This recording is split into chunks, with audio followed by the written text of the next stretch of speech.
Hey guys, we're going to go and take a look real quick at the Yellow Jacket flaring tool. I tell you what, this is one is going to last you forever. You're going to pass it down from generation to generation. It's built that well. Here, come on in. Let's take a closer look at it.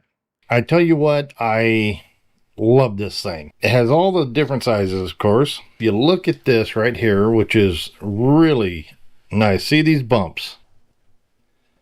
What that does, it actually smooths out and helps from cracking the flares. When you have this open like this and say you're going to insert your tubing, it has a stop right there. What that does is it says, okay, I'm good to go. Bring that up and that stop goes away. Then you just tighten this down, grab your handle, and it's going to take you to where you're just going to snug, where you know you're kind of bottomed out. Nice flare, even flare all the way around. You can do it with all these different sizes. That just turns like that, and this one down here turns.